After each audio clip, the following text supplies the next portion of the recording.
Bueno, llegó el momento de aprender y ya está él aquí con nosotros, el querido profe Marcelo Val, en un bloque más de Biblia y Tereré. ¿Cómo estás, querido profe? Y hoy estoy muy bien. Hoy ya con la voz recuperada y con una Sí, lluvia, se linda te fue la lluvia. voz la otra vez, profe. Sí, y ¿Por mira, qué eso? cosa de la vida, yo venía arrastrando un problema en la garganta y como profesor esa es la herramienta más utilizada, ¿no? Entonces, como estuve enseñando todo el viernes a la mañana y después acá en la radio y mi garganta dijo hasta acá y no más.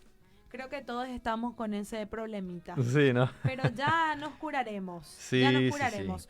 Profe, vos sabés que estuve sondeando a nuestra audiencia en qué significa para ellos paz. Y me enviaron algunos mensajitos. ¿Querés que te lea? Por favor.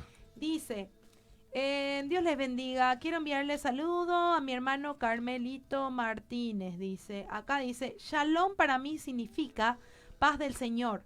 Deseo de salud, armonía, paz interior, calma, tranquilidad.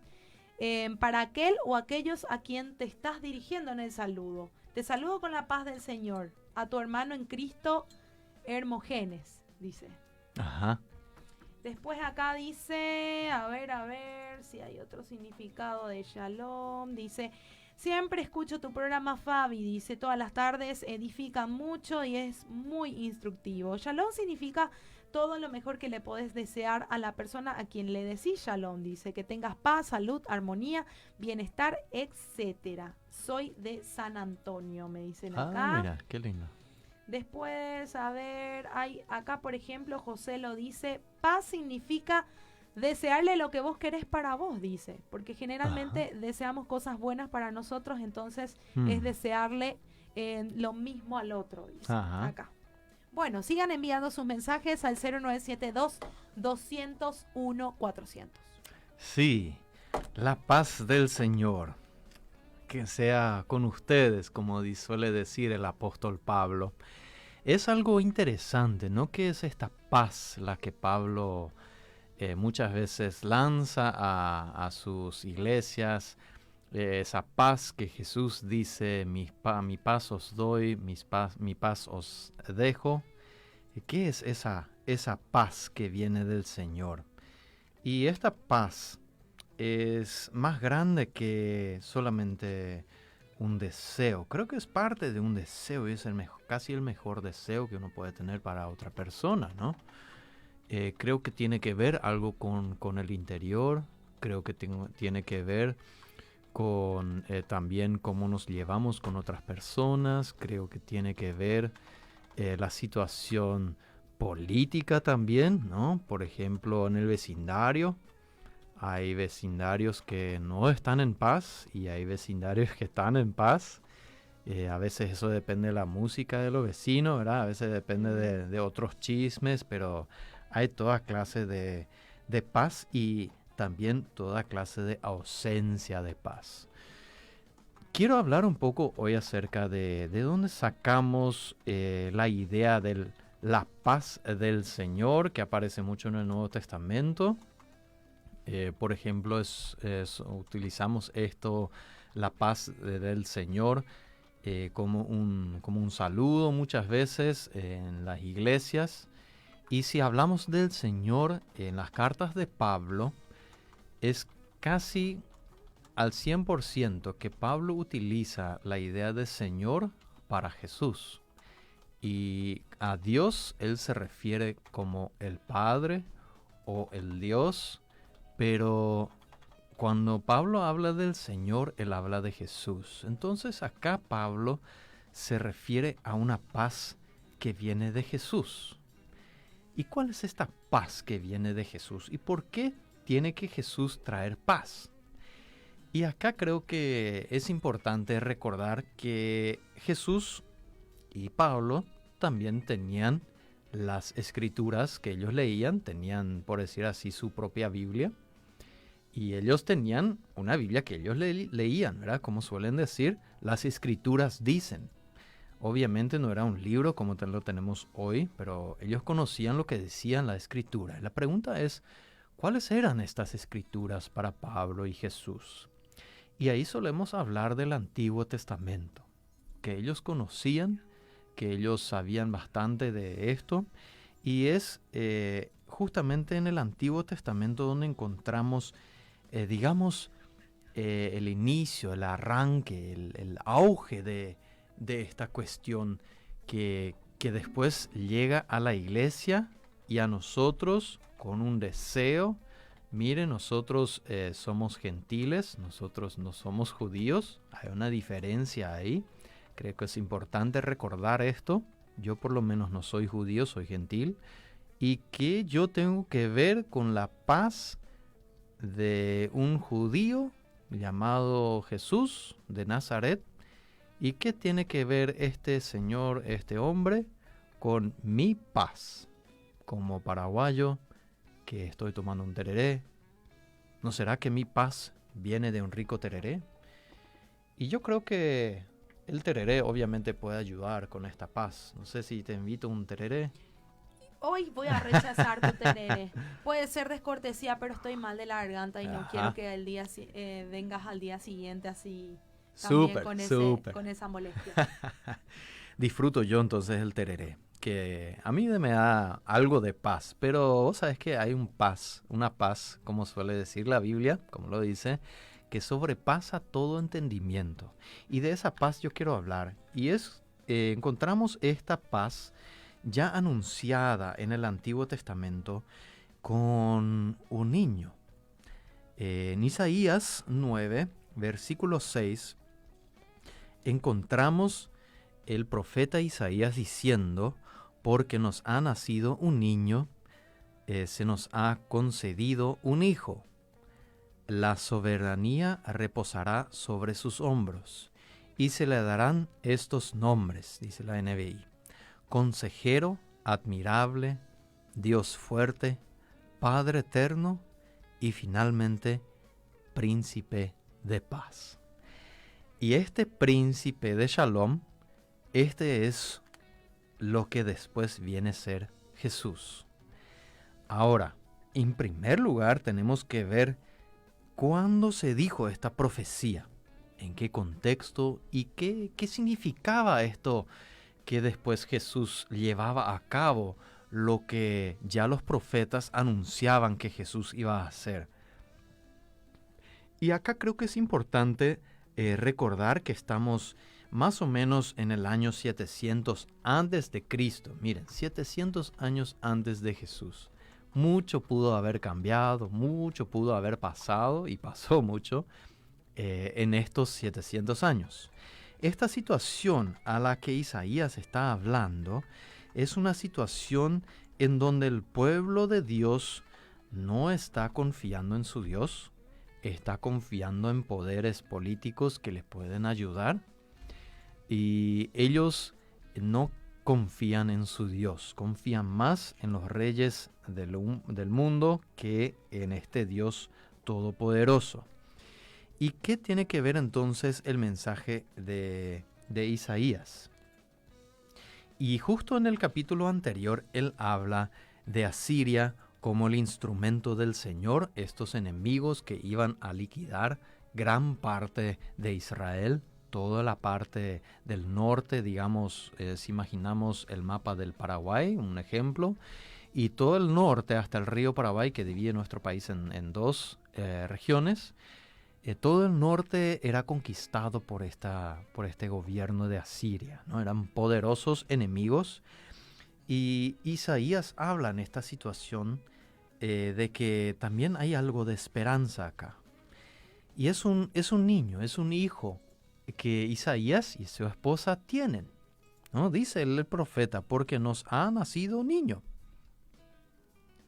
El Señor nos dio un hijo. Y ahí tenemos que hablar de que Isaías y los profetas muchas veces no solo mencionaban o predicaban un mensaje, sino que ellos mismos eran el mensaje. Toda su vida, sus acciones. Por eso vemos a los profetas a veces actuar medio rarito, ¿verdad? Y también los nombres que daban a sus hijos. Es interesante que Isaías encontramos por lo menos entre 3 y 4 hijos de Isaías.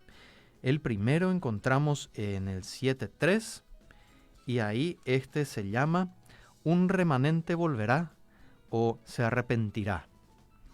Un grupito del pueblo de Dios se va a arrepentir. Ese es el mensaje de este hijo de Isaías. ¿Qué tiene que ver con Jesús esto? Bueno, cuando vino Jesús y dio su paz, su mensaje de paz, que es la buena noticia, este arrepentimiento también era esperado, que Juan el Bautista en los evangelios preparó. Y cuando vino Jesús, también no una gran cantidad se convirtió, sino que fue más bien un grupito.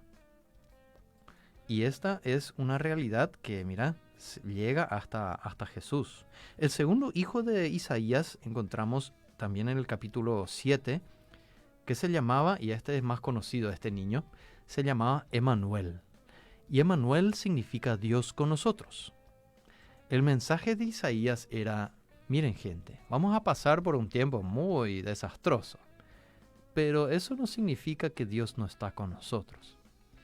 Y este niño que me ha nacido, que me ha dado Dios, lo voy a llamar Emanuel, para que siempre cuando le vean en la plaza jugando, se acuerden, Dios está con nosotros. Y así también tenemos en el capítulo 8 otro hijo de Isaías, que se llamaba Botín Veloz, presa rápida. Era hablando acerca de la vulnerabilidad de la gente cuando no hace la voluntad de Dios. Y uno sale de la seguridad que Dios promete.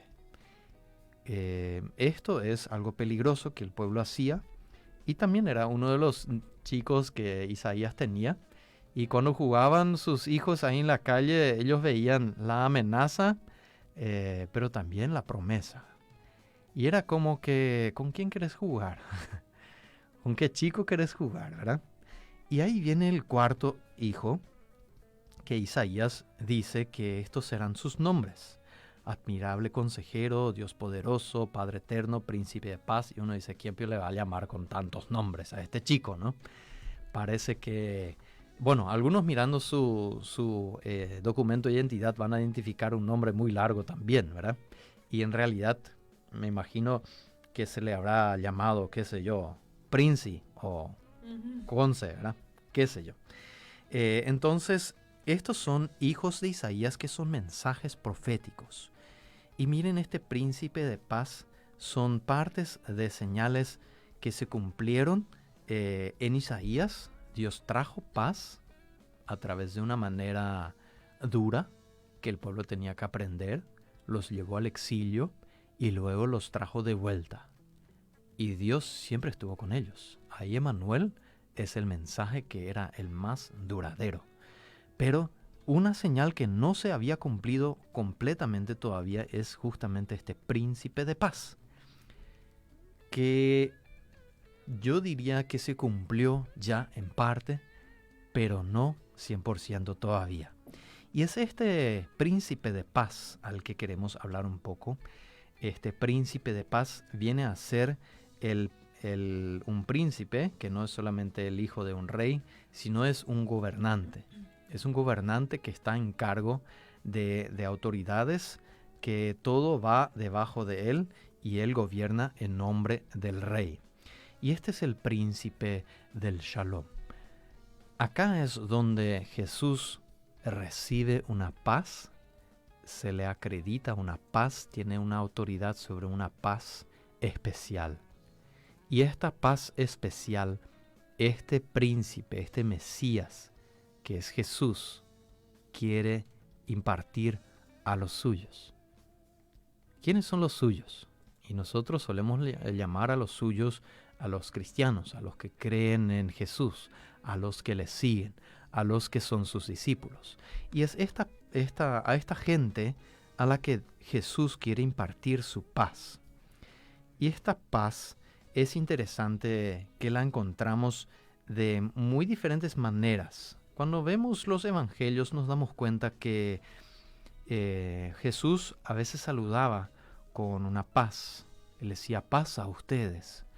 Y era justamente también como los ángeles venían y saludaban. No tengan miedo, les traigo un mensaje de paz. Y es esta paz que es tan grande la que vinieron a anunciar cuando Jesús iba a venir como un bebé, como un niño, como un bebé, nacido a una virgen, como lo tiene Mateo bien clarito. Entonces es este Jesús que trae esta paz y uno se pregunta, bueno, ¿qué clase de paz trajo? ¿Es esto el sentir interior de no tener problemas, de estar gozosos, de estar bien, de no enfermarnos más? Bueno, todos los que nos enfermamos, ¿verdad? La semana pasada me enfermé un poquito. ¿Qué pasó? ¿Faltó la paz de Jesús? ¿Qué pasó? ¿No? Uno se pregunta. Y si leemos el Nuevo Testamento nos damos cuenta que esta paz es un poco más grande. Tiene que ver con mis sentimientos, tiene que ver con mi interior. Mucho tiene que ver. Pero tiene que ver con cosas mucho más grandes. Y estas cosas más grandes es muchas veces que nosotros en un mundo, digamos, un poco más humanista, más centrado en nuestra comodidad, en nuestro sentir cotidiano, yo y mis cosas, a veces olvidamos de las cosas grandes que Dios en realidad está haciendo, que tiene que ver conmigo, pero mucho más que eso. Yo soy una parte del reino de Dios. Yo soy parte del pueblo de Dios.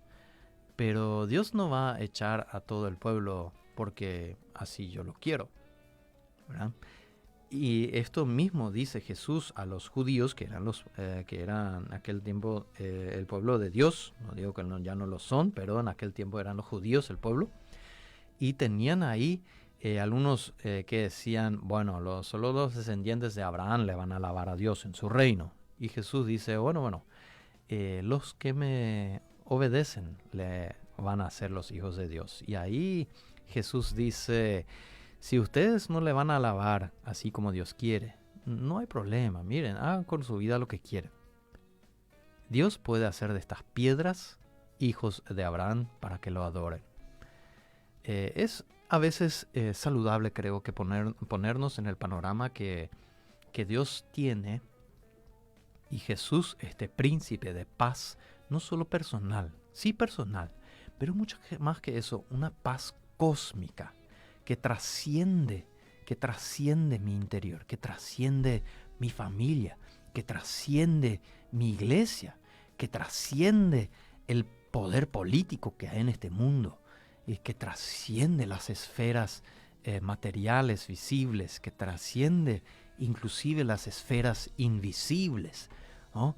Y cuando uno se da cuenta que, mira, acá hay cosas grandes que Jesús quiere estar en paz o reconciliar, esto es algo grande. Miren, por ejemplo, en Efesios 2, dice que Jesús reconcilió los judíos con los gentiles.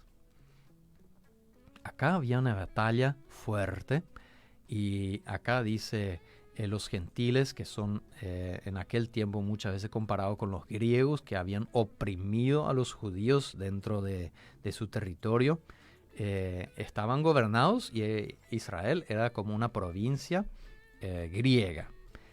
Y entonces, antes de Jesús, justo unos 100 años antes de Jesús, digamos, hubo un grupo de judíos que hicieron un golpe de estado.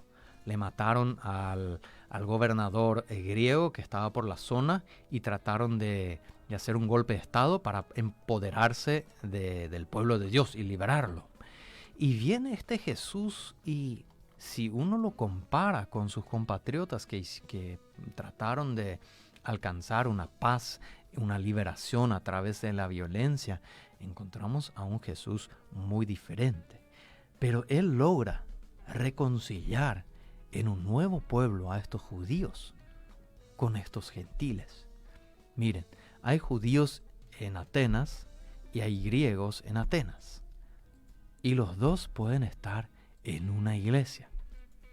Éfeso, una ciudad griega controlada por los romanos, pero en la iglesia había judíos y gentiles. Imagínate, una iglesia en el Chaco con paraguayos y bolivianos. Eso requiere de paz, eso requiere de reconciliación. Hoy en día estamos un poco lejos de la guerra, pero en aquel tiempo esto era algo vivo. Y Jesús vino para reconciliar estos enemigos. Miren cómo en el sermón del monte, Jesús, uno de los mejores sermones en Mateo 5:9, encontramos esto. Él dice, ¿quiénes son los bienaventurados? Los bienaventurados, los que procuran la paz. ¿Por qué ellos? Y dice el texto, pues ellos serán llamados hijos de Dios.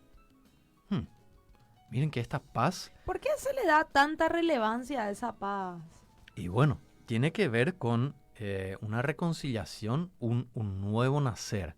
Mira, el pueblo de Dios había vivido guerra, violencia y un desastre completo. Miren, estaba siendo hasta el tiempo de Jesús siendo oprimido por gobiernos extranjeros. Y no era solamente estos gobiernos extranjeros. Yo creo que estos poderes políticos le quedan chicos a Jesús. Él es mucho más grande que esto y por eso él no tiene problemas con César, no tiene problemas con Pilato. Mira, ojalá que se conviertan, pero esto es mucho más grande que ustedes. Ustedes le quedan chicos a Jesús. Por eso Jesús no tiene problema en que le crucifiquen. Mira, esto queda chico. Esto es algo mucho más grande que viene con el reino de Dios, que irrumpe al mundo, y no solamente al mundo visible, sino también al mundo invisible. Y creo que a lo largo del Nuevo Testamento vemos mucho movimiento en el mundo invisible cuando Jesús llega. Todos los demonios que aparecen ahí, todas las tinieblas que Pablo menciona, ¿no? Todo esto tiene que ver. Y esto trae una paz. Ahora, esta paz no está concluida todavía. Y quedan batallas por pelear. Por eso Pablo nos dice que estamos todavía peleando la buena batalla. Por eso estamos requiriendo de una armadura espiritual. Hay una guerra andando todavía que Jesús va a terminar ganando. Y esa es nuestra esperanza. Y dice que reconcilió además a la humanidad que estaba en el pecado, alejado, enemiga de Dios, con su propio Creador, el Dios mismo. Y esta reconciliación es una paz interior para cada persona que se convierte con este Dios. Miren, nosotros somos muy, pero muy bendecidos por a través de Jesús poder estar y formar parte del pueblo de Dios. Nosotros no nos merecemos esto. Esto es la paz la que trae Dios. Dios dice, tienen que adorarme así. Y nosotros decimos, nosotros vamos a adorar a quien queremos y como queremos. Y no hay diálogo hasta que llega Jesús y Él entra y dice, miren, les voy a mostrar lo que es hacer la voluntad de Dios y cuáles son las consecuencias. Y uno dice, y mira cómo terminó, murió en la cruz. Bueno, eso no queremos. Pero mira lo que nació de esa entrega voluntaria de Jesús. Nació una reconciliación, nació un nuevo pueblo donde estos enemigos se podían encontrar. Y esto es lo que Jesús ha hecho. Ha traído este shalom a nosotros, que es más que un simple saludo, es más que un deseo, es la esperanza del mundo. Mira, yo no he conocido una persona que no ha deseado una paz mundial. Este deseo de que el mundo pueda funcionar en paz, ¿quién no lo anhela? Solo a los que no les gusta la paz. Al resto lo anhela, porque estar en paz con los compañeros, con los colegas de trabajo, con la iglesia, con los hermanos, con la familia, te da una libertad, una tranquilidad enorme en la vida. Porque si vos estás peleado en tu matrimonio, si vos estás peleado con tus familiares, si vos estás peleado en tu trabajo, ¿qué vida lo que vas a tener? Y no vamos a poder solucionar estos problemas si no podemos seguir el ejemplo de Jesús. Y yo creo que con violencia, con oprimir al otro para que vea lo que me está haciendo, poca paz vamos a lograr. Muy poca paz. Profe, entonces podemos decir que la paz es descansar en saber de que nosotros somos hijos de Dios, elegidos hijos de Dios, y saber de que a pesar de que se presenten circunstancias en nuestra vida, sabemos que somos hijos de Dios. Yo creo que sí. Es esa la paz. Yo creo que es gran parte de eso. Y más todavía, nosotros estamos bien con Dios. Eso nos permite a que Hebreos nos pueda decir: acerquémonos con confianza al trono del Padre. Y hablando de Padre, te das cuenta que esta reconciliación no solamente ahora estamos bien con Dios, no, ahora somos hijos de Dios, ¿no? Uno va abriendo la puerta a la otra cosa. Y cuando somos hijos de Dios, tenemos un Padre. Y este Padre nos espera. Y como dice, y esto es parte de nuestro llamado. Es interesante que siempre hablamos de que tenemos que ser sal y luz. La luz que vino al mundo nos iluminó. Es Jesús que trajo luz a mi vida. Es esa nueva vida que la que Jesús me dio. Y este nuevo nacimiento me dio un cambio. Todas las personas que han nacido de nuevo, miren un poco hacia atrás. ¿Cómo era su vida antes? Ese cambio que hubo en tu vida, la sigue obrando Jesús. Eso es parte de esta paz. Y esta luz que vino al mundo nos llama a ser luz y sal para con los demás. Y dice Marcos 9:50, la sal es buena, pero si la sal se vuelve insípida, ¿con qué la sazonaréis? O sea, ¿con qué vas a hacer salada la sal si ni la sal es salada, verdad? Un pequeño chiste acá de Jesús. Y dice, tened sal en vosotros. ¿Qué es ser sal? Y acá viene, y estad en paz los unos con los otros. Esa paz que recibimos la debemos contagiar a los demás. Por eso Pablo dice, yo soy ministro de reconciliación. Esta paz, la que Dios nos da, esta paz interior de poder saber, estamos en las mejores manos de que podemos estar. Y aunque haya poderes, digamos, políticos que puedan estar en contra mía, yo puedo descansar a que hay un Dios mucho más grande que va a traer la paz a este mundo.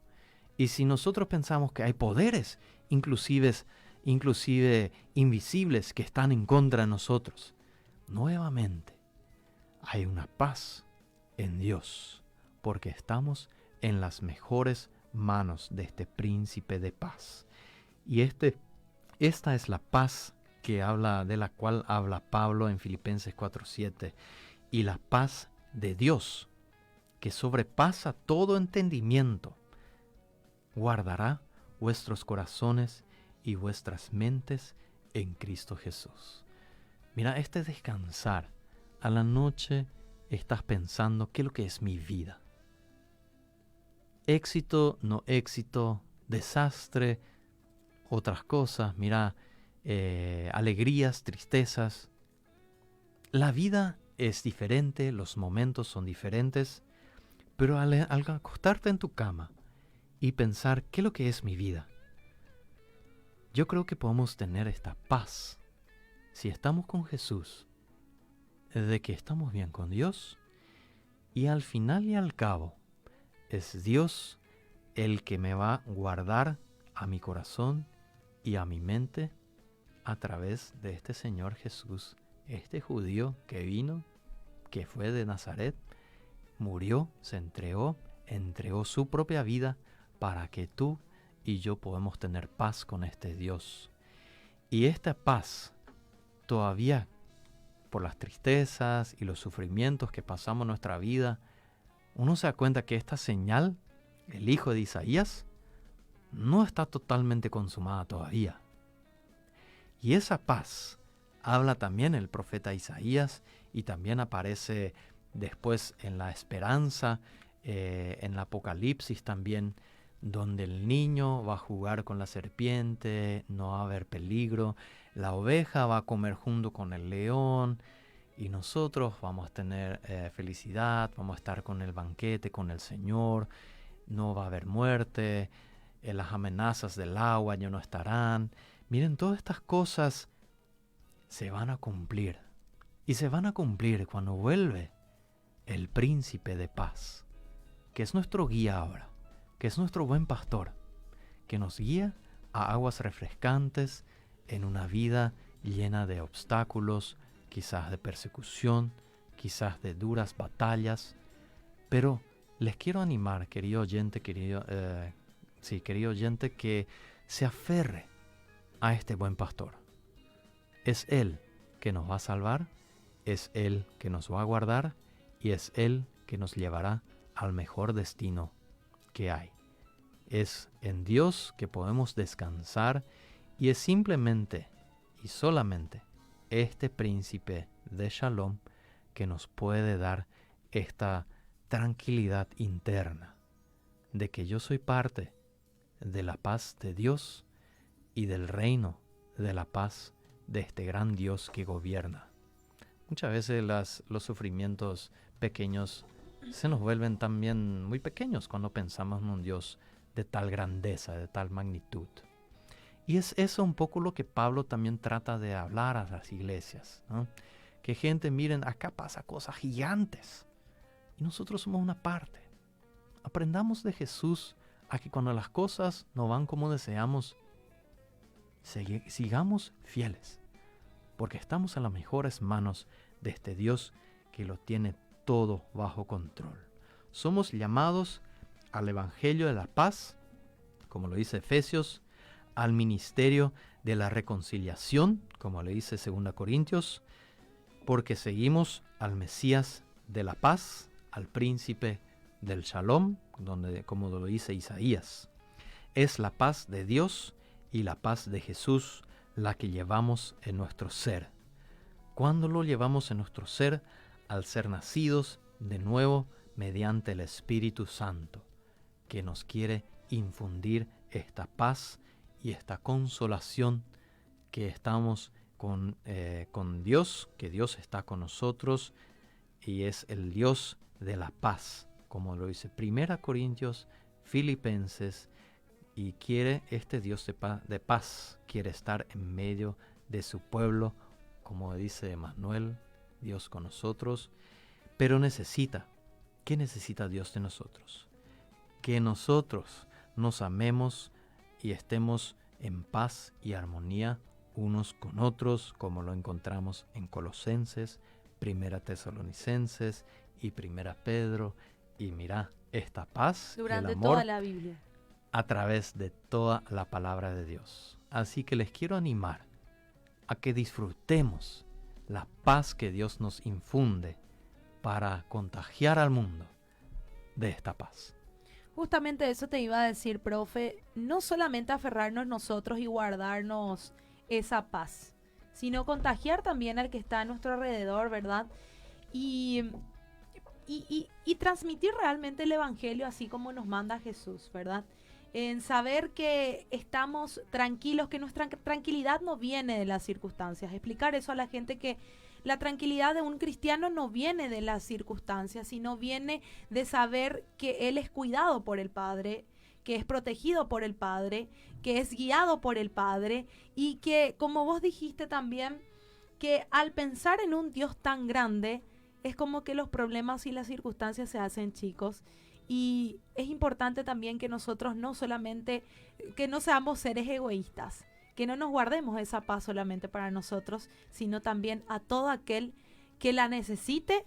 Obviamente, todo el mundo necesita esa paz y más en estos tiempos tan difíciles donde es difícil mantener la paz con todo lo que viene, las tendencias, la política, un montón de cosas que realmente nos hacen quitar la paz. Yo creo que sí, teniendo la seguridad de que somos hijos de Dios y que nuestra paz no viene de esas circunstancias y viene de algo mucho más grande que cualquier circunstancia, creo que vamos a contagiar al mundo y vamos a hacer que el Paraguay y el mundo entero esté impregnado y saturado de paz. Ah, qué gusto, Fabi, qué lindo lo dijiste. Yo creo que mejor no lo pudiese resumir. Yo creo que es eso. Y mira que el Señor Jesús, cuando le preguntaron cuál es el mandamiento más importante, es amar a Dios con toda tu fuerza y es amar a tu prójimo como a ti mismo. Es lo que recibimos de Dios, compartir con el mundo. Es eso. No hay mucho más. Yo creo que si hacemos eso como cristianos, estaríamos en un mundo mejor. Bueno, muchísimas gracias. Realmente muy lindo el tema de hoy, mi querido profe Marcelo. Gracias. Siempre aprendemos muchísimo contigo todos los viernes. Así que gracias por tu presencia, gracias por tus enseñanzas, por transmitirnos tus conocimientos. Y bueno, nosotros nos reencontramos el viernes otra vez. Así es. Un gusto. Vamos a un pequeño corte y luego continuamos con más del radar. Fe y esperanza.